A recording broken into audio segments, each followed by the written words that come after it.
So as I just mentioned, finding the roots very step that what would happen to our system. However, at some point your system big or 3, 5, or maybe more than that, it's not very find the roots and then try to decide that your system is going to be stable or not. What would happen way that actually that we can understand what is going to happen to our system. That's why we are going to introduce a new way. We call it as a Routh array. By this way, we can find some numbers and then by understanding them, by studying them, we can decide that whether our system is stable, marginally stable, or not stable at all. So as you can see over here, I do have a system. Imagine that my system or some kind of my denominator is going to be something like this. And I would like to find the root of this. One way is that obviously you can solve this equation and try to find all of it. Another way that we do have, we call it as a Routh array, is that we can find some coefficients. And by using them, we can understand what would happen to our system. For using the Routh array, we have to consider a couple of factors. The very first one is that try to focus on the very first two things. What are those very first two things? The very first part is the biggest or the biggest power and the next biggest power, which at this point we can call it a to the power of n and a to the power n minus. By writing down some coefficients related to them and then using those coefficients in order to find other parts that we call them as rows related to each power, which at this point we call it as some kind of s to the power 3, s to the power 2, or s to the power n, we can decide what would happen to the system while we are looking at the only first column itself. So let's look at it. The very first row is related to the biggest power, which is going to somehow decide or which is going to conclude our order. At this point, we do have s to the power 3. So the very first coefficient is a coefficient of. Then we have to move to n minus 2. Or at this point, you can see we do have s to the power 3. Then we are looking at the coefficient of s itself. Then we do have 6. If we move forward, you can see that there is no n subtracted by 4 because obviously this guy is s to the power 3. So we're done. The very first row is 1 and 6. The second row would be about s to the power 2. I do have the coefficient for that. The very first one is 4, and the next one would be s to the power 0. So s to the power 0 has a coefficient that we call it as 3. But here's the catch.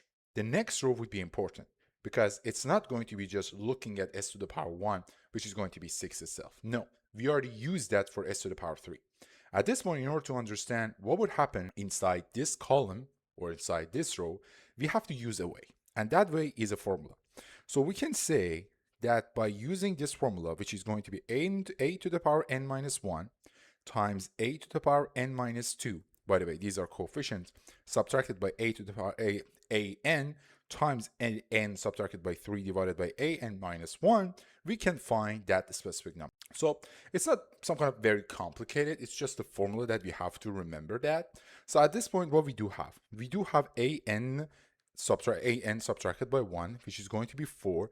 Let me use another color, which is going to be 4, multiply, this is 4, multiplied by an minus 2, which at this point, which is going to be 6, 4 times by 6, subtracted by an, which is going to be 1, coefficient of s to the power 3, times an minus 3, which is going to be 3 itself. Then divided by ans minus 1, which is going to be 4 itself. If you find this number, we do have 5.25. So right now, maybe you would ask, okay, what is the usage of that? As you can see over here, the first column, which contains 1, 4, and 5.25, is going to give us something.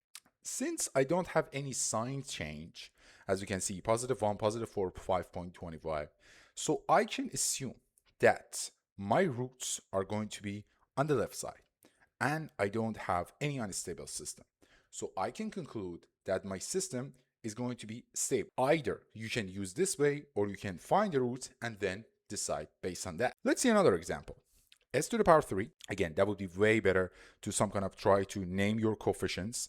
So a to the power n, a to the power n minus 1, a to the power n minus 2, a n minus 3. So at this point, it's not to the power, it's actually index, but just doesn't matter. It's just an. So at this point, a to the power n, 1, or a n minus 1, 11. Then, I'm sorry, a n. Then we have to move to a n minus 2.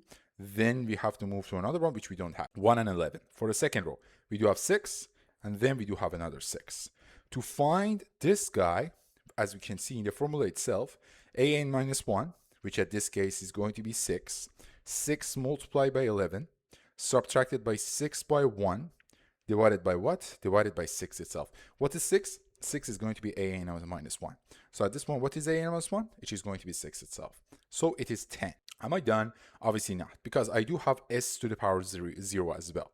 So if I continue this way, again, if I continue that, again, let me change the color itself. It would be 10 times 6 subtracted by 0 divided by what? Divided by 10 itself. It would be 6. So as you can see over here, I have to move from s to the power 3 to what? S to the power 0, which is the way that we had to do it over here. If you continue over this way, you can somehow see the somehow you can see the same number. Then I have to do what? I have my 6. And as you can see over here, my first column doesn't have any sign change. So I can conclude that at this point, my system is stable. So I do have 1, 6, 10, and 6 is all positive, 0 sign change, and system is stable. So you can find the roots, by the way. You can do the kind of challenging mathematics and find them -1, -2, and -3. As you can see, all of them under there. Let's look at this guy. As you can see over here, we do have the same scenario, but some kind of final number instead of 6 is going to be 7. As you can see over here, something strange is happening, because this number, we remember that as K, or we remember that as gain. So as you can see, when I increase the gain, something would happen. 111, then I do have 6 and 70. If I do the calculation, I do have -0.67, I do have 0, then I do have 70. So you can see I do have 2 times that my signs has changed. One time and the second. So as you can see, I do have 1, positive 6, negative, and positive. So we have 2 sign changes, positive to negative and negative to positive. So I do have 2 RHB roots. It means that my system is going to be unstable. So as you can see, by just using the Routh array and by just finding the rows, comparing the first column, we can see that by changing the K from 6 to 70, actually we had 2 sign changes. It means that we do have some kind of numbers on the right side. So another thing that we have to some kind of look at is that, okay, imagine that I do have a system, but yet I'm not sure how much the K is. So at this case, we have to find a safe place. We have to find a place that actually I can play with it. So let's look at this question. I do have s to the power 4, so this time the order is 4. So I do have s to the power 4, s to the power 2, s to the power 0. So it would be 1, 3, and 5. I do have s to the power 3, then s to the power 1, and after that, nothing. So I do have 2 and what? 2 and k. Then I have to find s to the power 2, because as we remember, s to the power 2, the coefficient of s to the power 2 is already used, so I have to make a new one. So it would be what? At this point, it would be 2 times 3 subtracted by k divided by 2. Then for the next one, I do have the exact same thing over here. But since my S3 doesn't have anything on this side, I can call it as 0. And if I would like to find this guy, I have to do the same scenario. It would be what? It would be 2 times 5 subtracted by 0 times 1, which is going to be 10, divided by 2 is going to be 5, right? Then I have to find what? I have to find s to the power 1, which is going to be this guy. How I can do that? Let me just get rid of everything over here, because we do have all of the numbers that we need. Okay, I do have s to the power 1, which means that I have to multiply this guy by this guy, subtracted by 10, and divided by this guy. It would be enough. Then for the next part, again, I don't have anything, so we consider as 0, and s to the power 0 is still going to be the same. This guy times this guy, subtracted by this guy, which is going to 0, and after that 5 itself. By the way, for the s to the power 0, I can use the 5 itself, so I don't have to do the calculation. Then I have to look at a couple of things. I would like my system to be stable all the time. It means that I shouldn't have any sign change. 1 is positive, 2 is positive. This guy 6 minus k divided by 2 should be positive. Whatever that we do have over here should be positive, and 5 is positive already. So it means that 6 minus k divided by 2 is bigger than 0. It means that my k should be smaller than 6. Then if we do this calculation, I mean, this number that was unknown would be something like this. So you do have k to the power 2 subtracted by 6k plus 20. Is it going to be bigger than 0 or not? So if you some kind of have this calculation, you see that all the time it's going to be bigger than 0. So after that, my some kind of implicit would be k bigger than 0 itself. And at the end of the day, if you combine everything, you see that what? You see that your system is going to be like this. It means that if your k is going to be between 0 and 6, between 6 and 0, your system is going to be stable. It means that you can change the k from 0 to 6 if you would like to make sure that your system is going to be stable all the time. So let's look at some anomalies, because obviously not all the time everything is going to be perfect. For instance, at this point, let's look at it. We do have s to the power 3, s to the power 2, s, and after that 4. Then we do have what? We do have our table itself. So let's make the table by ourselves, and after that, let's decide what would happen. S to the power 3, s to the power 2, s to the power 1, s to the power. So for s to the power 3, I do have 1. The next one would be 2, and the next one we don't have anything. For s to the power 2, it would be 2, and then, so as you can see over here, if I try to find s to the power 1, it would be 2 times 2 subtracted by 4 divided by 2, which is going to be 0. So I do have 0 over, then I'll have 0 over here, which obviously not going to be feasible because I do have an issue. How I can assume that what would happen to the sign itself? Because 0 is neither negative or positive. How I can do that? By using this way. We call it as what? We call it as epsilon patch. What does it say? The epsilon patch would say that imagine that your 0, it's not 0, it's actually epsilon. By epsilon, I mean that a very, very small number, but on the positive side. If I assume that my number is epsilon, this guy is going to be epsilon, and this guy is going to be 4. It means that my column is going to be 1, 2, epsilon, and 4. And if I assume that my epsilon is going to be positive, I can say that my system is going to be what? My system is not unstable. So not unstable is tricky because right now I do have a 0. It means that obviously my system is not going to be stable, but on another hand, it's going to be another thing, which as we know is margin. So whenever you face something like this, without following or without finding you can understand the thing that your system is not unstable. But it's not necessarily means that your system is stable. It means that your system is marginal. It means that if you try to find some kind of root, you would face these some kind of values. Positive, negative j root 2. And as we all know, if we do have poles on the y-axis, it means that our system is marginally stable. That was the first anomaly. The second anomaly would be about the 0. So what would happen if all of my rows, right? Imagine that I do have a system like this. S to the power 5, to the power 4, 3, 2, 3, and after that s to the power 1 and s to the power. So it means that this guy comes with this guy comes with this guy, and after that nothing. Then we do have this guy comes with this guy comes with this guy, and after that nothing. Then for power of s to the power 3, actually we have to think about it. So let's see. At this point you can see that my s to the power 5 is 1, 4, 3. And s to the power 4 is 2, 8, and 6. Obviously, you notice something, that the second row is actually dependent to the first row, or the only thing that you have to do in order to reach from the first row to the second row is just multiply by 2. So you can all imagine that probably my next row, which is going to be s to the power 3, is going to be problematic. Why? Because if I do this calculation, I do have 2 times 4 subtracted by 8 times divided by what? Divided. This guy is going to be 6. The second problem would be over here. 2 times 3 subtracted by 6 divided by 2 still is going to be 0. So I do have an issue. I don't only have 1 0. I do have the row of how I should do that, or how I should some kind of handle. The first step is about extract. It means that look at the row immediately above your what? Immediately above the row that you have an issue with, which by the way, at this point should be s to the power 3 by. So let me fix that. S to the power. If I looked at that guy, s to the power 3, you can see that I do have s to the power. So it means that it would be 2s to the power 4, 8s to the power 2, plus 6 itself. This is the exact same thing that we got from this one. 2 to the s to the power 4, 8s to the power 2, and 6. Then we have to find the derivative. dp divided by dp over ds. It means that if you just find the derivative of this guy, is going to be 8s to the power 3. And this guy would be what? 16s. And finally, we have to use the injection. It means that instead of just these 2 rows that we saw, instead of that, we have to use 8 and 16. By putting the 8 and 16, and obviously the last number is 0, I can find the new rows. I have 2 and 3, I have 2, 0, 0, and after that I have 3. So as you can see over here, all of the number in the first column by considering the new columns is going to be what? Positive. What can I understand? It means that my system, again, is going to be marginally stable.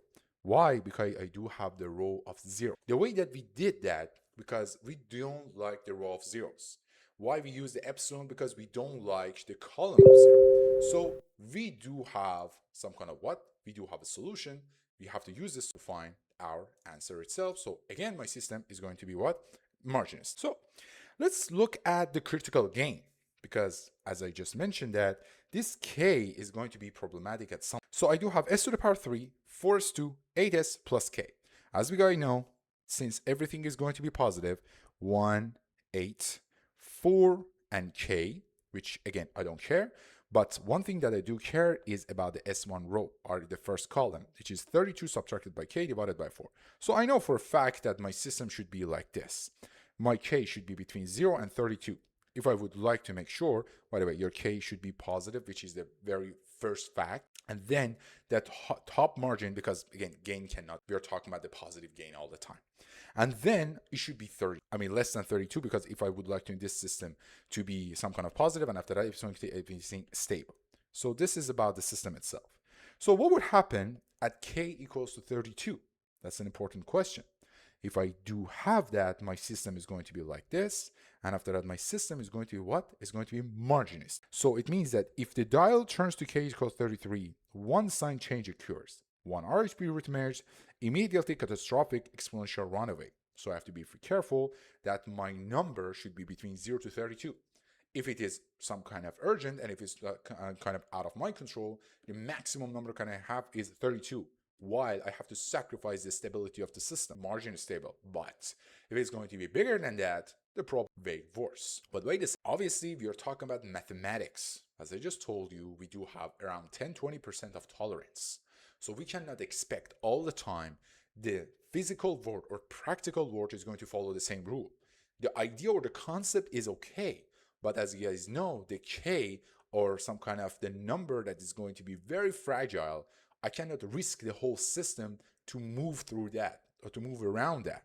Because at my system, k is equal to 32 is marginally stable. That's fine. But imagine that you do have a drone.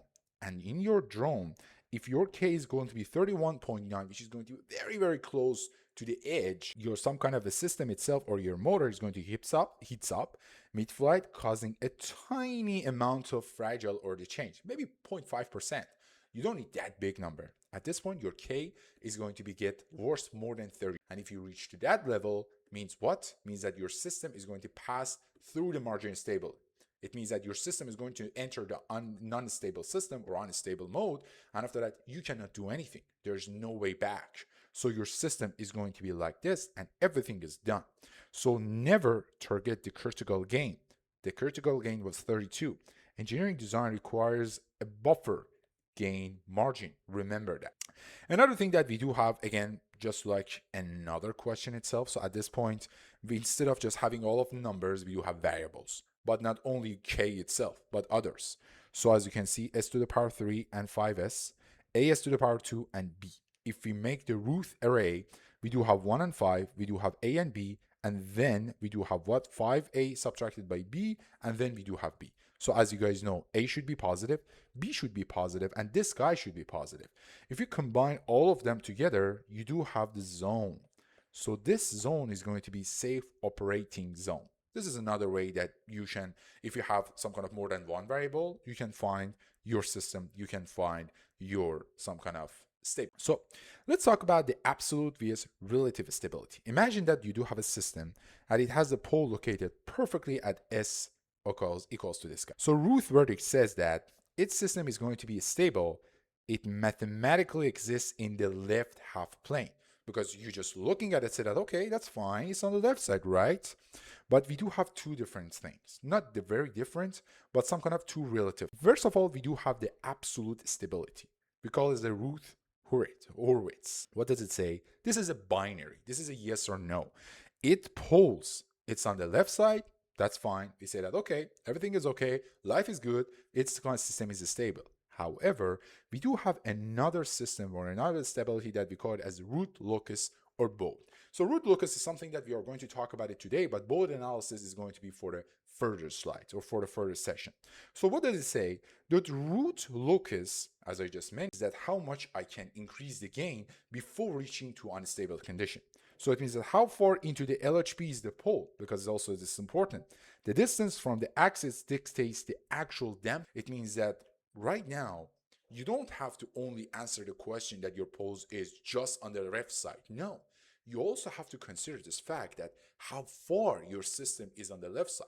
Because if your system on the left side just a little like this, because the only thing that would keep your system on the left side or LHP is negative 0.01, which is very fragile, very small. So at this point, because the real part is just very small, it's just practically zero. It means that the oscillation is going to require 10,000 radians to what? To noticeably decay. It means that actually you're working on what? On a marginally stable system. While you don't see it and while you convince yourself by using the absolute stability that your system is on the left side and you convince yourself that everything is good, your system actually is not, because the amount of number or the sum kind of the poles are very, very close to what? To your vertex. Is it close to the core? And after that, we see that while we do have the mathematically stable system, it's practically useless, because as soon as it would reach to on marginally stable, it takes a lot of time to reach to what? To the stable condition. So this is going to be a master blueprint for you for the Routh Stability recipe. It means that a recipe. It means that by just following this fact, you can understand that when you should use that guy and what you should understand and what you should learn from that idea itself. So this is going to be algebraic shortcut. Again, we talked about it, the Routh array, or at some point they call it as a Routh-Hurwitz, some kind of criterion. It means that when you do have a system like this, the only thing you have to do is find the some kind of the first column, and if everything was positive and if you don't have any some kind of changes in signs, it means that your system is stable. But we had two anomalies. The very first anomaly was about the time that you have 1 0, and after that you have to consider the epsilon, and if you consider the epsilon is positive, you can say that your system is safe, but not fully safe because your margin is stable, and you have the rows of zeros. You can use another way in order to some kind of replace those zeros with a number, with some kind of the bunch of numbers, and then try to move on. When everything was fine, again, your system is not fully safe. Still, your system is going to be margin stable. So as you can see over here, we do have some kind of limitation. And what is this limitation? Because this limitation only tells us if the system is stable. Root locus is required to show where the poles actually go. Actually, that was the part that I mentioned, that the gain play a very, very important role. It's not only safe or it's logical for us to see that, okay, the system is stable. We have to see how far the system is going to be stable. So let's talk about our beloved poles. Again, we had some kind of the open loop poles and we had the closed loop pole. So at this point, imagine that my open loop pole is going to be like this. I do have this gain. And then if I do some kind of the calculation, if I consider the fact that the 1 plus GS itself, by considering the K, I do have the closed loop, and it means that I have to find what? I have to find the roots of denominator, and after that, this guy would tell me a couple of information. Imagine my system is like this. K equals to 0, it means that roots are okay. K is equals 0.25, it means that I'm going to be critical damp, because roots are going to be what? Repeated. K equals to 1 means that roots break onto some kind of underdamping condition, and when K goes to infinite, it means that roots move toward the positive and negative end. So at this point, it is very important for me to have a visualization of what is actually happening to my K if I increase that. Actually, what is happening to my whole system if I increase the K? Then that's why we are going to talk about the root locus itself. As you can see, root locus is just like a blueprint. I still do have my S-plane, but not normal S-plane anymore. It's not going to be find the roots and after I try to look at them say that, okay, the system is stable. No. At this point, I would like to increase my K. And at this point, I would like to see what would happen if I increase that. What would happen to the movement of my poles itself? Because at this point, if you increase your K, which is some kind of, right now, try to just accept that, your poles are going to move like this. They're going to have the collision over here. And after that, they're going to move like this part. So as you can see, increase the K so much, you can see that two of them are going to be on the right side and your system is going to be unstable, which is something that we don't like. So we have to control that how much K we can inject to the system, how much K can be some kind of change.